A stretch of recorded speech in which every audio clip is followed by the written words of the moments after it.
Hi, my name's Jim Partridge. I'm a modder and mapper, What is this place?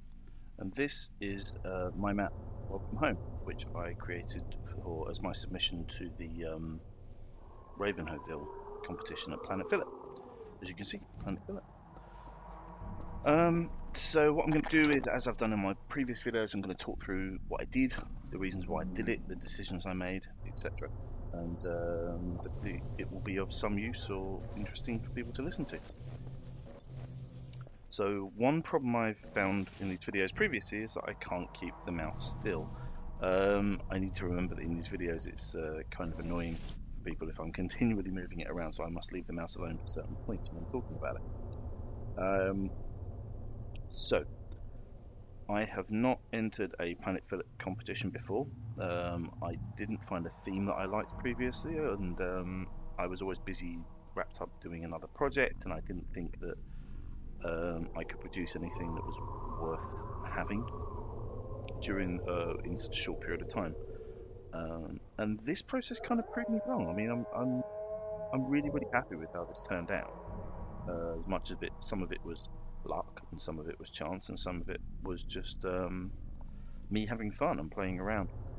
And I think that there's quite a nice freedom that comes with doing a very one-off piece of work like this, where there really isn't any there's no story really tied to it. There's not much weapon progression to worry about. You don't have to worry about whether it makes sense or not. It's just a one-off map, and you can build, do anything.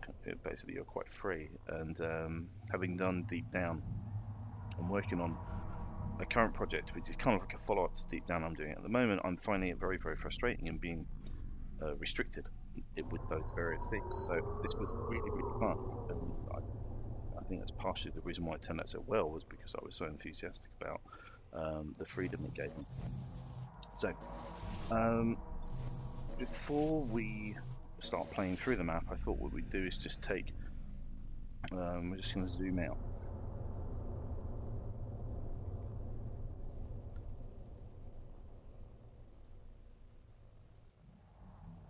And just take a look at the map from above. Just explain some of the design. More of them coming. Some of the design ideas that happen. So I started looking at the Ravenholm maps, and I looked at some of the architecture, and I started to emulate that with some buildings. And I really started off with just this central building here. I didn't really know what my map was going to be at that point. I was just sort of building a little bit, so I did a few sloped roads, because Ravenholm has quite a lot of curved roads and quite a lot of hilly roads. Yeah, and just sort of built this area out, and made it look a bit Ravenholmy. Picked up on quite a lot of this kind of architecture here, this kind of stuff. And the idea that came to me was to do a map that would be that the player would be able to play through as a single player map until they reached a certain point, and then it would become more of a sort of a Defendville or defense type map.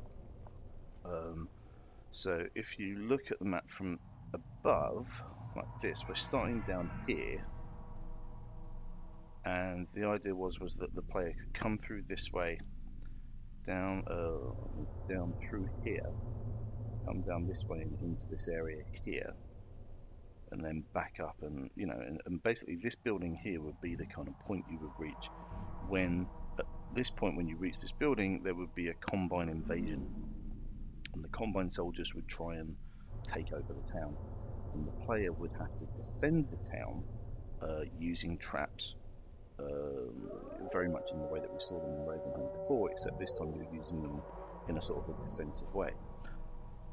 So I set up lots of remote switches and stuff like that for the traps. So this trap here, for example, I had a button up on this wall which you could trigger it.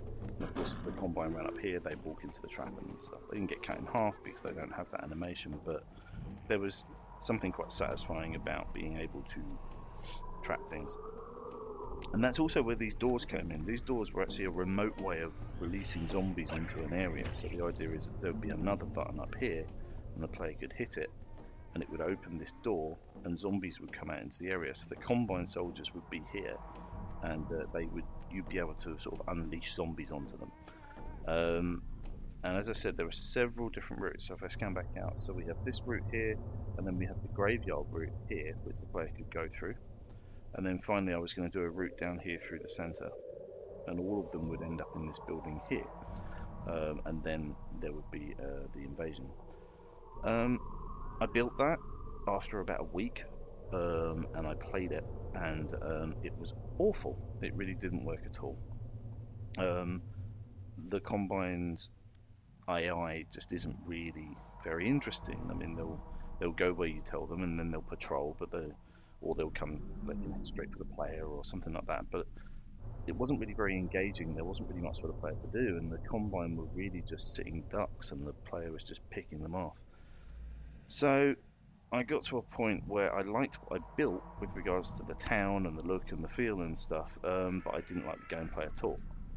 So after a week, I decided, screw it, I will wipe the deck clean and put Alex in and just make a single player map out of it.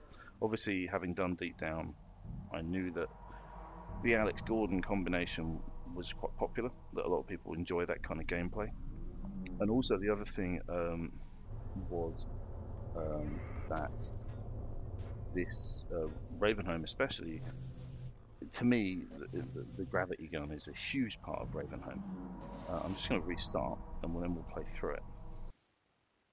But the gravity gun is very much a key part of the whole thing.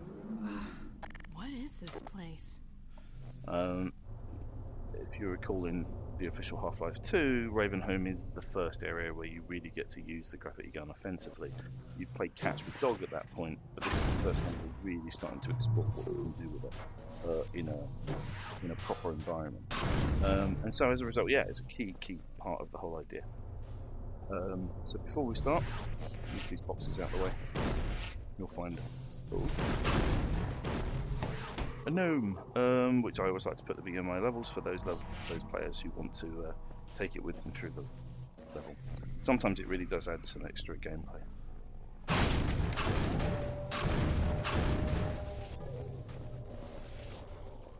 This is unbelievable. I had no idea. Alex's dialogue, I didn't have a lot of time. That's often one of the toughest parts of getting Alex in, is to make her sound natural and get her to say things at certain points. I didn't have a lot of time to really track down some great dialogue, so some of it sounds a little off, but it's still kind of fun.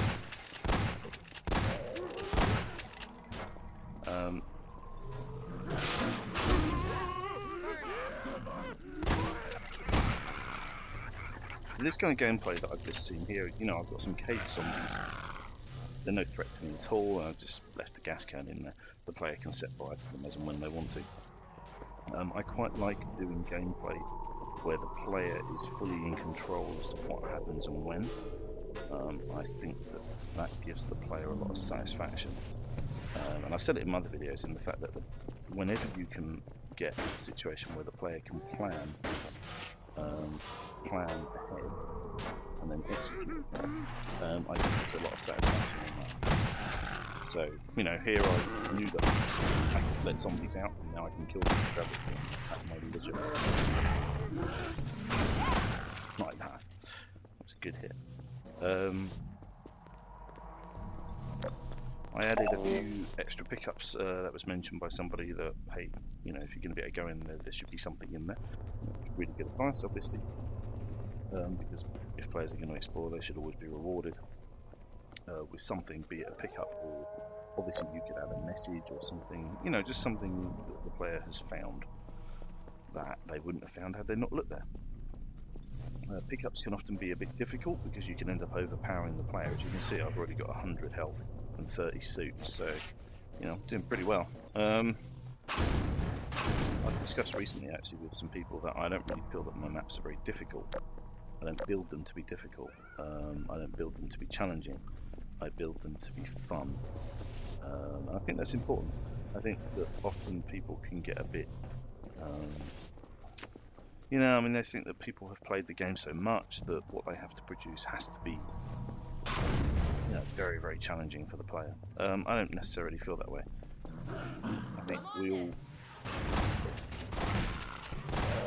play, you know, these games so much, and we've played a lot of mods for them as well. What we're really looking for is just to really recapture that original hard-rock feel. And that's really all I'm trying to do. I'm not really interested in making it challenging. I mean, hopefully, you know, the player has fun and challenge is part of it, but it's not the primary goal for me.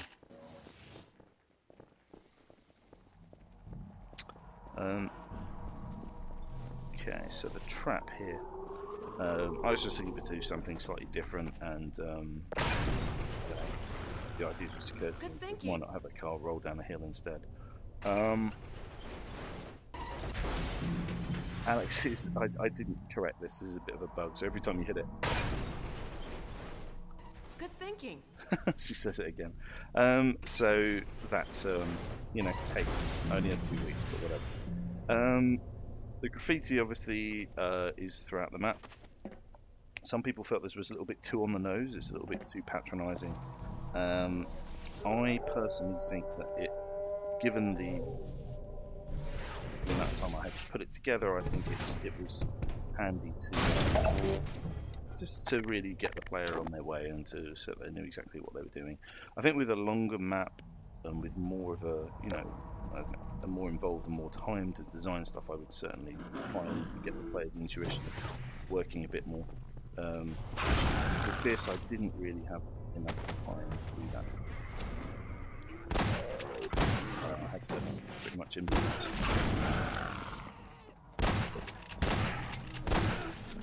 So some people got a bit peeved about Alex continually stealing all their kills. I mean, the whole gameplay at this point is reminiscent of episode 1. Gordon! That bit of dialogue was supposed to be Alex recognising the fact that the person who come to find Grigori is now dead. We'll talk about that in a minute. But the gameplay, as I say, around Alex having a lot of the kills and that kind of stuff, that was exactly the gameplay I was trying to emulate. The idea was that Gordon would be in a supporting role, or the player would be in a supporting role, and Alex would be doing the majority of the work. That was just a choice. When in doubt, stick a ragdoll in it. They're always quite satisfying. So here we go again with another one of these doors. As I said, originally these were supposed to be sort of remote generated, so the player could unleash them onto the online.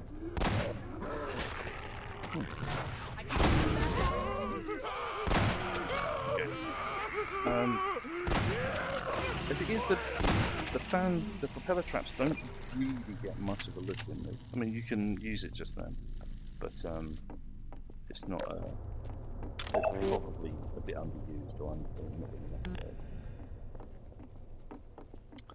So, having Grigori up here gives us the opportunity to, you know, be a bit mean, quite frankly. I don't think there's anything wrong with that. A little bit of desecration of the corpse. What can we do? Any kind of thing like this is always great fun. I've had probably way too much time trying to make him get over the bar there, and if I could have had an achievement, I would have done. So, moving on, down into a bit of a dark area here, and this brings up a bit of an area, a point as to when to use certain bad guys.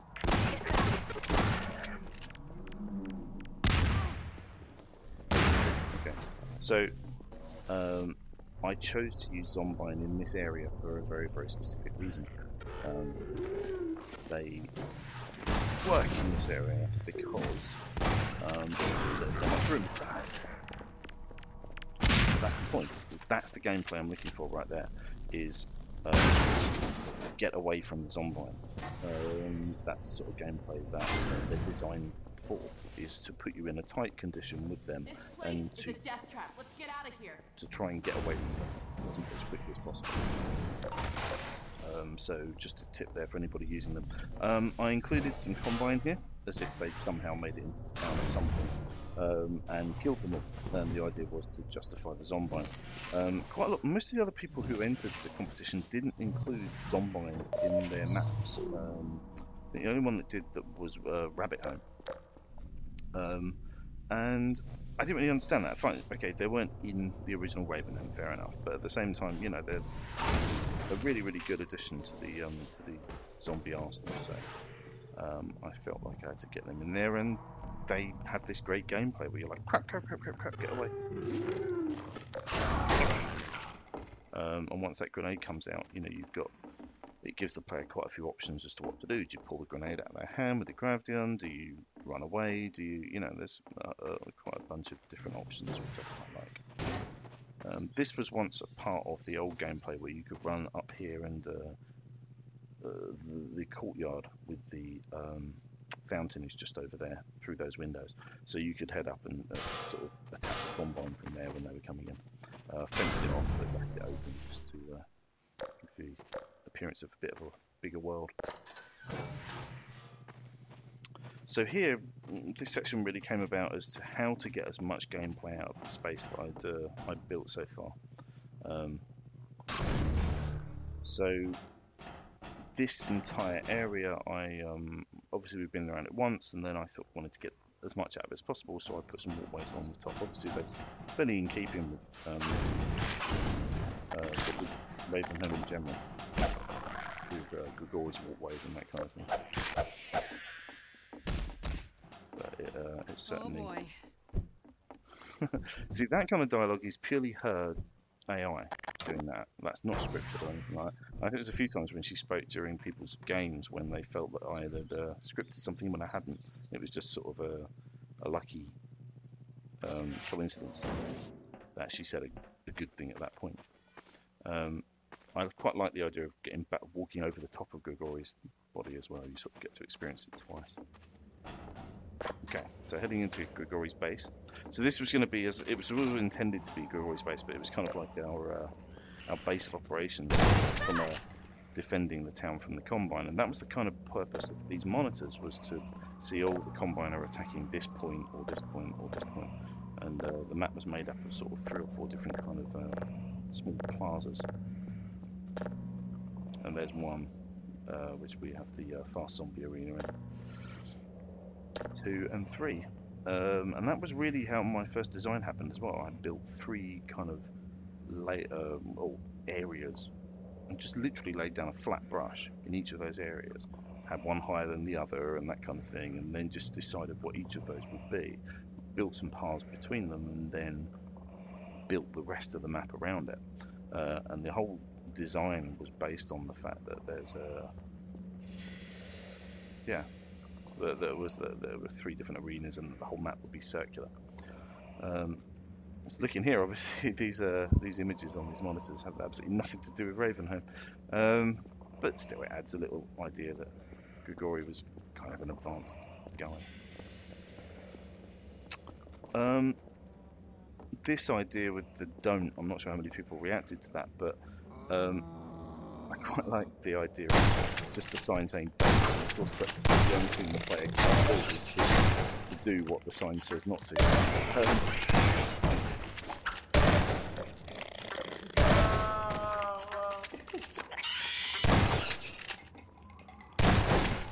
And I think I picked that up about a TV show, actually, where you have a sign saying don't, and of course the protagonist does, with dreadful consequences. So I included the random item generator again, purely because it was an interesting way to dispense ammo. I get kind of bored of these things, and try and find the most interesting way to feed more ammo into it. As has previously been pointed out, it's not a great thing for power gamers, because they'll just stand here forever until they're completely maxed out on everything. I don't know. Either way, hopefully it adds a bit more interest. I'm certainly going to be probably including it in most of my maps going forward now anyway. and always include them in a random item generator. I got this. No, Alex, you don't. Oh, okay. So once again, I've got the player able to plan their attack and execute it.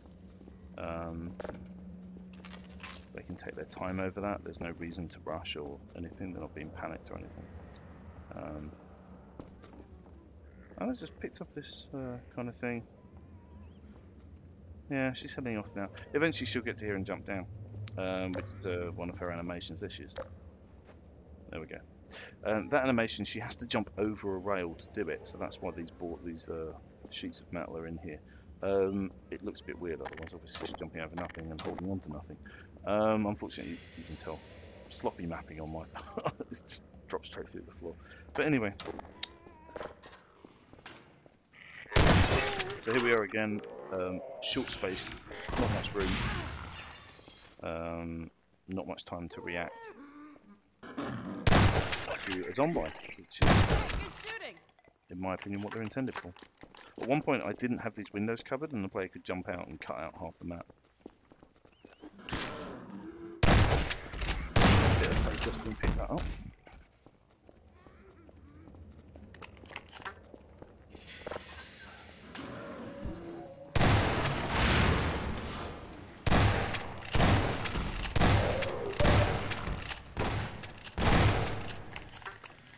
Trapping head crabs into these areas here was once again just the opportunity for the player to just kill something. The player once again having control to do whatever at that point in time.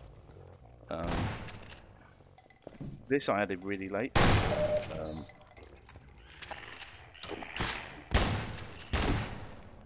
The gameplay I was hoping for was just put the player with, you know, a grenade or two in there.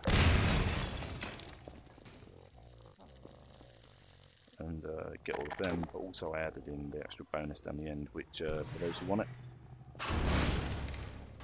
is the crossbow.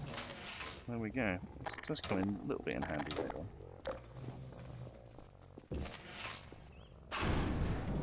on.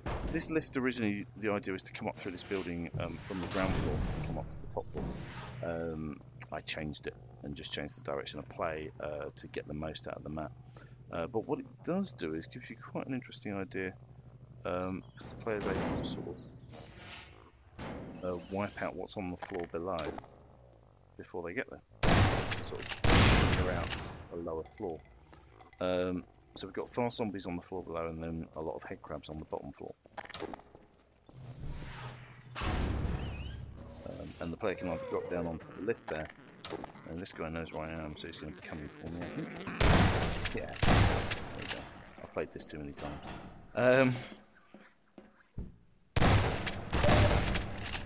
Here we go.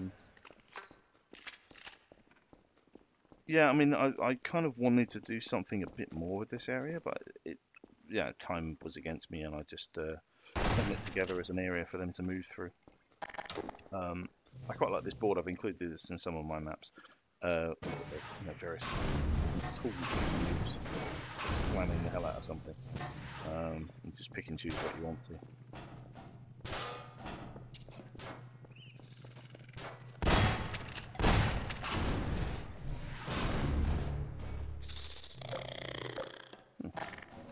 It's very nice having a black head crab next to your skull. So that was quite a nice idea, I think, to walk through and have it right next to your head. Regardless of how often people play these games, I think the black head crab still really makes people cringe. The animations are great and the sound's fantastic, and it really, I think it really does make people shudder a little for those who have arachnophobia.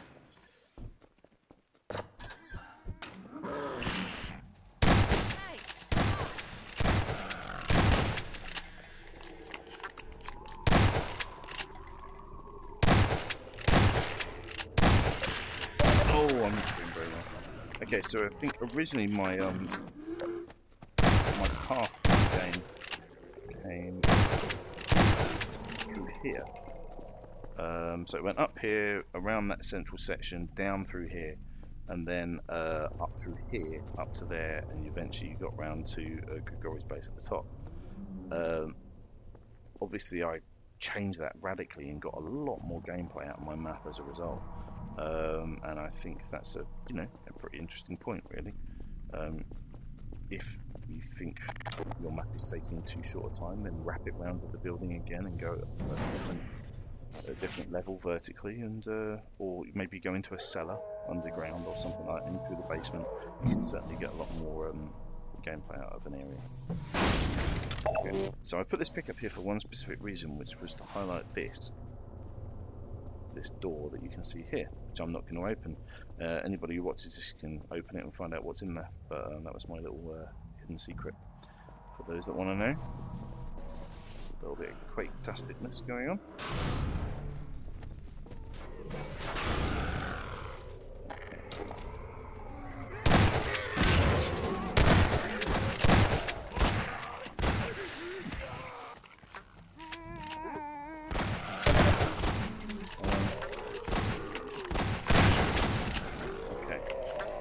So this area, I didn't have these arches at first. It was just a straight area. You walk straight out into it, and then we had the stairs and the jump. So I just built these arches as a way to sort of pass it. I mean, these gates really make no sense to me here whatsoever. Why would you put these gates in? And then I added a couple of boards, and that kind of created an interesting bit of gameplay here, which is,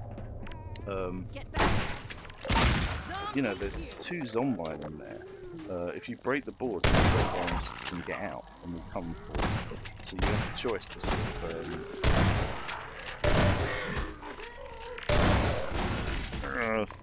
choice to to break the boards and let the zombies out, or you can try and destroy as many of them as possible using grenades without having to without leaving. The Phillipsville sign I created for another mod I was doing, and I was going to use it as just a nod to Philip. I dumped it in here because I haven't used it for anything else, and I still think it's quite funny. Or it's certainly, worth a bit of a chuckle. Oh, I have a thing about flares as well. I'm really liking them as a light source. I think they look great. So whenever you can, try and use a flare. I think they look brilliant. So it's just an interesting alternative light source. Obviously, it's dynamic as well. You can pick it up and throw it around, which is always interesting. So that animation I added, it's one of Alex's only horizontal jumping animations. I added it for a specific reason. I broke this for a specific reason, which was that Alex kept disappearing. So whenever I would have this fight, Alex would run off down here and disappear off this way, out through that doorway. And I don't know why to this day her AI just said, I want to go over here for some reason. And so as a result, I had to actually break her pathway so she couldn't do it. And that's the reason why that's there. So it had a very practical purpose. I wasn't just trying to be clever. One thing you'll notice in this area is that there's a hell of a lot of NPC clip. Look at that. This is about 3 feet off the floor. A lot of the NPCs were having problems with the terrain for some reason. And so I had to use no clip, because as in NPC clip all over the place. And it was just necessary. And unfortunately, I didn't have enough time really to sculpt it to the overall ground. So unfortunately, yeah, that's what we end up with. I think some people, well, quite a lot of people said they quite like this arena. This map does suffer from having 2 arenas very close together, I think. It's a bit of a letdown. Could have been better. But before we start as well, actually, I'm just going to talk about that message in a second. But unfortunately, this felt like a great place to have fast zombies. And then I had to wrap the map up some way towards the end, and I needed something, and I just ended up going back to another holdout, which wasn't great, but still. So here we go, another very, very obvious sign for the player, but then we've also got this bit more story. And this is such a cheap way of telling a story, and obviously we've seen it in Left 4 Dead, and we've seen it in Portal as well, where there's graffiti on the wall and it kind of hints at stuff. It's, I didn't have time to do voice acting and getting the I don't know, I have an issue with voice acting. I think sometimes it's very difficult to convey the right information in the right way and you can often end up rambling on quite a lot, and I don't know. It's quite a lot of work to get the voice acting right. So I think that this is a much better way of delivering instructions to the player. Obviously, there are drawbacks in the fact that people from other countries who don't speak English or don't read English very well would struggle to play my map. But sorry, I'm a Western world map maker. What can you do? Okay. So with this fight, my specific thing was I wanted the zombies to appear to be coming from the church roof and from the spire up here. It doesn't really pay off because I put that fence in the way up there to stop them from jumping up that way, and also I put the fence there to stop the player from seeing those zombies spawning. It didn't really work out the way. I think the other thing was. I think the other thing was that I don't know. It's quite a nice area, and I think players quite enjoy sort of the gameplay in this area, just sort of having plenty of space to sidestep and move. You do need a lot of movement in dealing with fast zombies because the whole game is based on movement and getting out of the way basically, and then coming for you fast.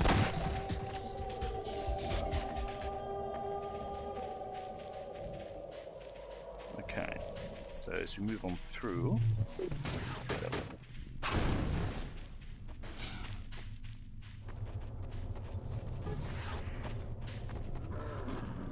so I did want to include a little bit of the classic graveyard element of Ravenholm. I think a lot of people didn't include that. I think people forget that actually the last two maps of Ravenholm are completely in the graveyard area, and there's some pretty intense fighting there. There you go, that was my little nod to it. And those players who came this way will find themselves back where they started, basically. That's the nice thing about the way I designed the map. Purely by accident, really, because I wanted to do this combine invasion and have several different routes through the map. But as it was, it lent itself to the map being quite cyclical. You know, you kind of end up where you started, which I think players really enjoy. I think I quite like familiarity, and you know, we've seen loops in many different Half-Life games, especially Half-Life 1, where you'll see the G-Man through the wall, and he's doing his tie-up and stuff, and then of course you end up there, and about 10 minutes later you're back in the position where you saw the G-Man before. So that I think it works quite well. Quick point to note: there should be a spire on top of that church roof. As it is, I did the sky brush too low, and I didn't realise until after I'd released it that I'd actually chopped the top of the church off. But there you go.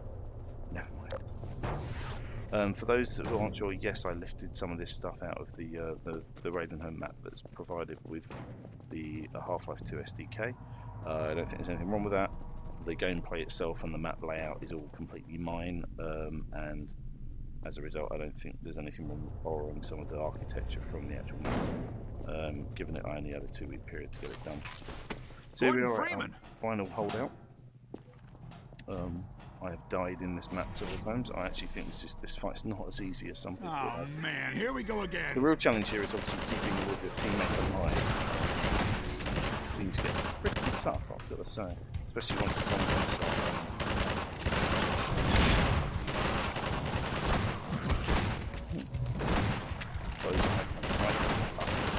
And actually it brings up a point as well, looking at that. Class egg class. Probably the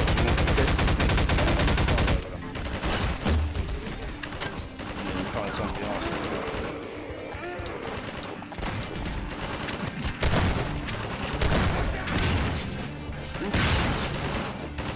So yeah, the real challenge here, I think, is to get through the whole thing without losing any of your teammates. I think it's almost impossible. But I'm doing alright so far.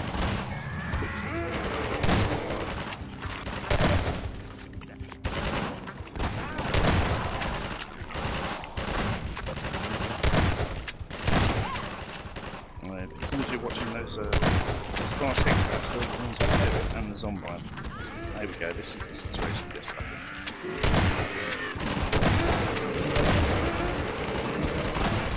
I don't remember setting Alex to being invincible, but she certainly seems like to die at all.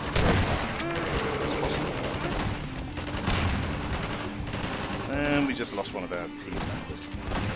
I'll take his gun. Oh, okay, so we've lost two maybe. Oh no, just the one. Better than usual. Okay. And obviously a lot of people say that, oh, it's quite repetitive and they keep on coming from the same place. Well, you know, what are you going to do? Sorry about that. But, you know, didn't have too much choice. We just had to get it done and,